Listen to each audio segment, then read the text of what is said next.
VD. സതീശന്റെ ഇരട്ടത്താപ്പ്. RSS പരിപാടിയിൽ പങ്കെടുത്താൽ VC-മാർ മാപ്പ് പറയണം, എന്നാൽ സതീശന് പ്രത്യേക ഇളവോ? കേരള രാഷ്ട്രീയത്തിൽ ഇന്ന് ഏറ്റവും കൂടുതൽ ചർച്ച ചെയ്യപ്പെടുന്ന വിഷയം 3 വൈസ് ചാൻസലർമാർ RSS പരിപാടിയിൽ പങ്കെടുത്ത സംഭവമാണ്. പ്രതിപക്ഷ നേതാവ് വി.ഡി. സതീശൻ അതിനെതിരെ അതിശക്തമായ ഭാഷയിൽ പ്രതികരിക്കുകയും കേരള ജനതയോട് VC-മാർ മാപ്പ് പറയണമെന്ന് ആവശ്യപ്പെടുകയും ചെയ്തു. RSS പരിപാടിയിൽ പങ്കെടുക്കുന്നത് കേരളത്തിന്റെ മതനിരപേക്ഷ പാരമ്പര്യത്തിന് വിരുദ്ധമാണെന്നും അദ്ദേഹം ആരോപിച്ചു. എന്നാൽ ഇവിടെ കേരള സമൂഹം ചോദിക്കേണ്ട ഒരു അടിസ്ഥാന ചോദ്യമുണ്ട്. അതേ മാനദണ്ഡം വി.ഡി. സതീശൻ തന്റെ കാര്യത്തിലും പ്രയോഗിക്കാൻ തയ്യാറാണോ? 2006 പറവൂരിൽ നടന്ന ഗോൾവാർക്കർ ജന്മശതാബ്ദി ആഘോഷത്തിൽ വി.ഡി. സതീശൻ ഉദ്ഘാടകനായി പങ്കെടുത്തതിന്റെ ചിത്രങ്ങൾ പുറത്തു വന്നിട്ടുണ്ട്.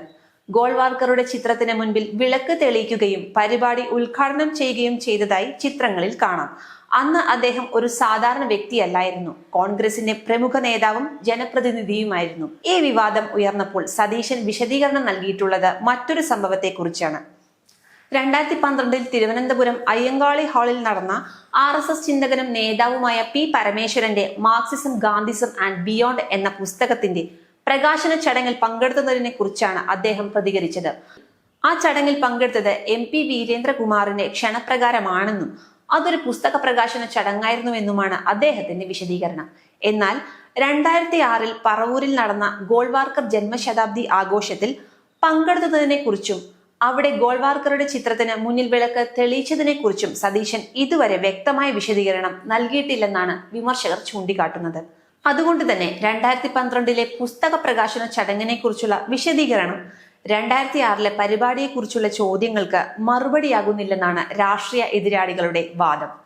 ഇതോടൊപ്പം ഹിന്ദു ഐക്യവേദി നേതാവ് RV ബാബു 2001 2006 പറവൂർ മണ്ഡലത്തിൽ വിജയിക്കാൻ സതീശൻ RSS നേതൃത്വത്തിന്റെ പിന്തുണ തേടിയിരുന്നുവെന്ന് ആരോപിക്കുകയും ചെയ്തു. ഈ ആരോപണങ്ങൾ സതീശൻ നിഷേധിച്ചിട്ടുണ്ടെങ്കിലും രാഷ്ട്രീയ വിവാദം കൂടുതൽ ശക്തമാക്കാൻ ഇത് കാരണമായി. ഇവിടെ ശ്രദ്ധേയമായ മറ്റൊരു വസ്തുതയുണ്ട്. RSS ആശയങ്ങളെയും ഗോൾവാക്കറുടെ രചനകളെയും വിമർശിച്ച രാഷ്ട്രീയ നേതാക്കളിൽ ഒരാളാണ് വി.ഡി. സതീശൻ. 2022 മുൻ മന്ത്രി സജി ചെറിയാന്റെ ഭരണഘടനാ വിവാദ പ്രസംഗവുമായി ബന്ധപ്പെട്ട് ഗോൾവാക്കറുടെ ബെഞ്ച് ഓഫ് തോട്ട്സ് എന്ന പുസ്തകത്തിലെ ചില ഭാഗങ്ങളുമായി താരതമ്യം ചെയ്തായിരുന്നു സതീശന്റെ വിമർശനം. ഈ പരാമർശത്തിനെതിരെ RSS പ്രവർത്തകർ നിയമ നടപടി സ്വീകരിക്കുകയും ചെയ്തു. കണ്ണൂരിലെ ഒരു മുൻസിഫ് കോടതി സതീശന് നോട്ടീസ് അയച്ച് ഹാജരാകുവാൻ നിർദ്ദേശിക്കുകയും ചെയ്തു. എന്നാൽ താൻ പറഞ്ഞത് പുസ്തകത്തിലെ പേജ് നമ്പർ ഉദ്ധരിച്ചാണെന്നും നിയമ നടപടികളെ നേരിടാൻ തയ്യാറാണെന്നും സതീശൻ അന്ന് വ്യക്തമാക്കിയിരുന്നു. ഗോൾവാക്കറുടെ പുസ്തകത്തിലെ ആശയങ്ങളെ അദ്ദേഹം പരസ്യമായി വിമർശിക്കുകയും ചെയ്തിട്ടുണ്ട്. ഇതെല്ലാം പരിഗണിക്കുമ്പോൾ ഇന്നത്തെ വിവാദം ഒരു ഫോട്ടോയെക്കുറിച്ചോ ഒരു ചടങ്ങിനെ കുറിച്ചോ മാത്രമല്ല, രാഷ്ട്രീയ നിലപാടുകളിലെ സ്ഥിരതയെക്കുറിച്ചാണ്. ഇന്ന് RSS പരിപാടിയിൽ പങ്കെടുത്തതിനാൽ വൈസ് ചാൻസലർമാരെ സതീശൻ കടുത്ത ഭാഷയിൽ വിമർശിക്കുമ്പോൾ അദ്ദേഹത്തിന്റെ സ്വന്തം പങ്കാളിത്തത്തെക്കുറിച്ച് ഉയരുന്ന ചോദ്യങ്ങൾക്ക് കൂടുതൽ വ്യക്തത ആവശ്യമാണ്. ഒരു പരിപാടിയിൽ പങ്കെടുക്കുന്നത് ആ സംഘടനയുടെ എല്ലാ ആശയങ്ങളെയും അംഗീകരിക്കുന്നതല്ല എന്ന വാദം അദ്ദേഹം ഉന്നയിക്കുന്നുവെങ്കിൽ അതേ വാദം വൈസ് ചാൻസലർമാർക്കും ബാധകമല്ലേ? RSS വേദിയിൽ പങ്കെടുക്കുന്നത് തെറ്റാണെങ്കിൽ അത് എല്ലാവർക്കും ഒരേപോലെ തെറ്റായിരിക്കണം. VC-മാർക്ക് ഒരു നിയമവും സതീശന് മറ്റൊരു നിയമവും എന്ന സമീപനം ജനാധിപത്യ സമൂഹത്തിൽ അംഗീകരിക്കാനാവില്ല. ഇവിടെ ചർച്ച ചെയ്യപ്പെടുന്നത് ഒരു പഴയ ഫോട്ടോ മാത്രമല്ല, രാഷ്ട്രീയ വിശ്വാസ്യതയാണ്. ഇന്ന് മറ്റുള്ളവരെ കുറ്റപ്പെടുത്തുന്ന ഒരാൾ ഇന്നലെ താൻ ചെയ്ത അതേ കാര്യത്തെ ന്യായീകരിക്കുവാൻ ശ്രമിക്കുമ്പോൾ സ്വാഭാവികമായും സംശയങ്ങൾ ഉയരും. കേരളത്തിലെ ജനങ്ങൾ രാഷ്ട്രീയ നേതാക്കളിൽ നിന്ന് പ്രതീക്ഷിക്കുന്നത് സ്ഥിരതയും സത്യസന്ധതയുമാണ്.